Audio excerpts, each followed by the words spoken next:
Ole masa in ka channel te min lo clear sak thin tu te zong zong chunga lom thu kan soi masa le phota ka video te min lo en sak thina comment lampanga te nge ni zo na te min lo zo thina thei top chon kan in chang ve chon ka hria chan no te pok lo nei me theya in hria tiam na kan ngen ngal bok ani tin nge ni video lo en thin zinga la subscribe lo kan mani chuan in khong ai ta kamin lo subscribe sak ve ram tu ring kan han in nge nin kan han in cha le ni ngal bok sela thange Ole tun chu mai chuanin ke mana Android application tra ka ti zual pui som chau karon tilang lenga hei hi engeni Android application top 10 ti vel khani ve che lawa ke mana tra ka ti ho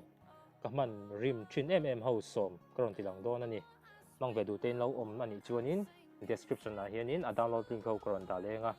ta chuanin kan lo download ve don nia kan du zong te lo om ve lo ani chuanin ole ama sabira chuanin UC Turbo hi ni UC browser panga hi ka mangai lem lova UC Turbo hi ka mang trina hei hi Facebook khoi nan te chuanin enge ni chuba ka chuanin thil download nan big enge ni file dan download nan ate ka ting chi khan ka mang trina download speed hi achak tra ka ti mm ya UC browser a hianin ka mang rim mm ani UC Turbo hi description a khanin downloading kan danga in no mang ve chin du ni chuanin ino download ve chin don ania pakhat na UC Turbo ania panina chuanin video dar ani le a chuanin video dar hi chu ti hianin kan tang tho to turan chu kan ngaya kan video du te kha kan han search a ti hianin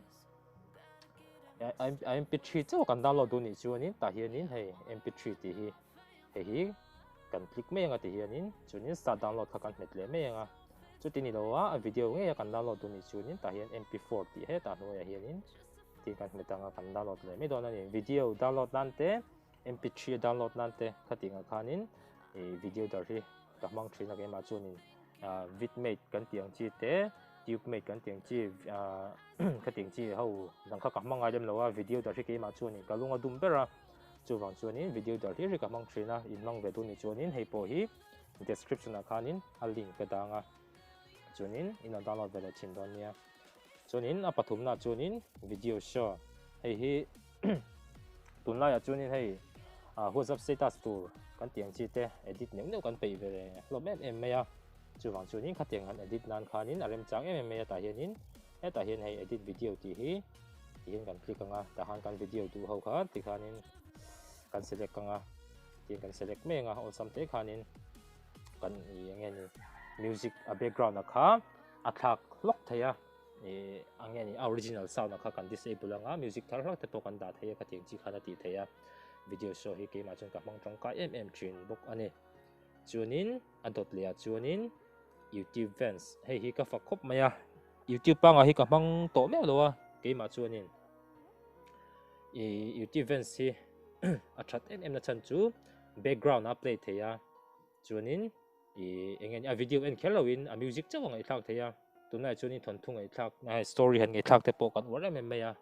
YouTube tam panga ti hianin entina na lo play taila kan minimize stop theya YouTube an sa chuanin ti hianin kan zuk beta helai music lem chaw hi kan ti chuanin headphone lem hi ka tina headphone lem kha kan metanga chuanin ti khanin background a chuna len play reng ani ti hianin hei kan zuk mele kan ti khanin background a play theya mo a try em me YouTube fans kan ti hi chuang chuanin hei hi ka mang to thina chu ba ka chuanin YouTube pa nga ya an da tel nge thin advertisement kan tiang chi video en la ya fakna lo lang ang chi kha YouTube fans sai chuan om velem lawa ti hian fakna tel mi loin kan en par theya a try em me ni ti hian kan minimize stop theya a screen po hi lock mai la ai ange ni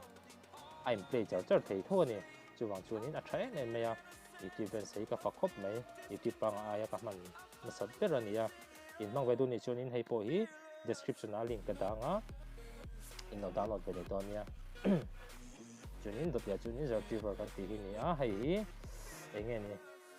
file han compress level mo file manager ang khani me hei chu han sei em nge na ka thewak lawa enge ni extract tu ang chi file han compress ang chi khani deu mai ya hei poi a try em me ya entina na au bi dia da ngai ang chi te ka ting ang chi han extract na khanin ka mang na sem em bokani dot le chuanin ES file explorer hai po hi tunami ang deuh tho kha nia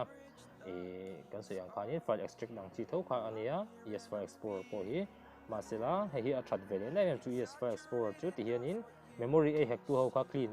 na all sam tak mai nia phone pa ngai tong kan hmu lo file manager pa ngai tong kan hmu lo kha ta hianin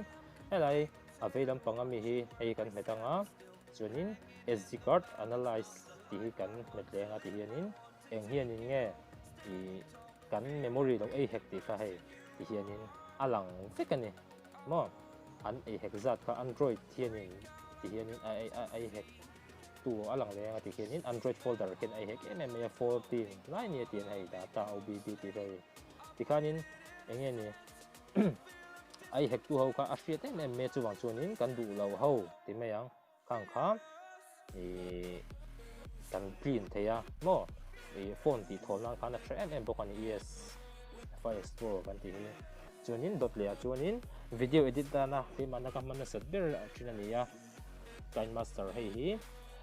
Play Store vela mi hi chu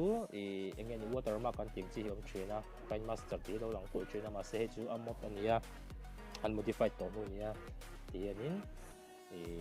pro version kan tiang chi mo khatiang chi kha ania download tu chuanin description na khanin a link kan daleng hai po hi video edit na chun changkang me hei hi chuwang chuanin a man dane ro hi chu han in shil thiat vak don chuanin a thui don to ka video hi chuwang chuanin engeni tutorial kha chu YouTube a po en tur tam tak ama Kind Master bi ki chu chuanin a that na em chu hei a store lem ti a hianin han click ila download tur tam em ni eng amani neu video edit na kan du enge ni lo ti changkang ve deuh tu ti mai ang mo a tiang chi ang neu no kha a download tel thei vek mai a ta hianin a try em mai a ke ma po hin ka mang na sa em mai ni in mang ve du ni chuanin hei watermark om lo ani a description na kanin a link kan ta ngai lo download ve le do ni a hei po video edit na ka man na sa ber po la ni a chuanin MX player hei hi ka fakle em boka video player a chuanin enge ni ka man na sat ber pola nia video han forward te khating chi kha all sam me te hianin kan han ena video te po ti hianin kan han tuai pe ding lampang ti hianin video cut hei ti me yang all sam me ya kan du live big te yang chi cut ti khanin cut chuni lovin enge ni wa forward ti me yang khating chi kha all sam me ya ti hianin chunin heta dot pathum te han metila ta hianin hei ta hianin dot pathum te kan han meta chunin ta hianin subtitle hi hei a subtitle ko kha download na thei china ta hianin online subtitle a hin kan du ta hian search a kan du te subtitle kan du ni chunin enter your search text ti hianin kan click le me ati khanin kan search a subtitle ko kha all sam te khanin enge ni a search zung theya all sam ni chunin dot lia chunin popcorn time ti hin le a hi movie download na ke mana kaman na satter pola ni ya movie download na chunin popcorn hi ga mang thrina hai po hi download link kha kan ta le tu ranga ta ila description na khanin chunin movie download in du ni chunin popcorn time hi hemi IAPK hi lo download de ula ti hianin kan zuklika kan movie download tu khanin chunin hei helai hi kan mo them helai hi ti kan click le a chuanin activate VPN ti hi chu click lo tur ania continue ti lai hi kan click mai don ne chuanin ti khanin hei ti hianin aloin download mai don ani ta hianin ma se net chu tlem chu na chak ve deuh chu ngai thrina chunin ka khalo ni le ta sela to pera chunin lo da chu tengena PixArt kan ti hi hi thalak edit nan chuanin atra ka te ke ma chuanin ka edit da tuk alem lo na chung hianin PixArt hi a changkang em me ya thalak da edit tu tan chuanin sticker kan tiang chi effect ti sang po ka chom changkang a PixArt hi atra me ani iki me te ang soifi vak me na ka shelo chan chu thalak edit da tuk lawa amaro chu engemo a background han change ang chi te khatiang ne te angai khanin ka ti vele zo thina chunin in mang ve tu ni chun he poi description na link ka da lenga ka hritan deuh hleka ka o hi hrit har deuh me theya in mi hrit thiam na kan ngel ngal bok ka ni chu kha ho zong kha tun tuma tan chun ni le report me ro se in lo lok phui nge ka be se ya ko ngai mi lo subscribe saka min lo share sak la ram turin kan han in chain kan han in ngen ram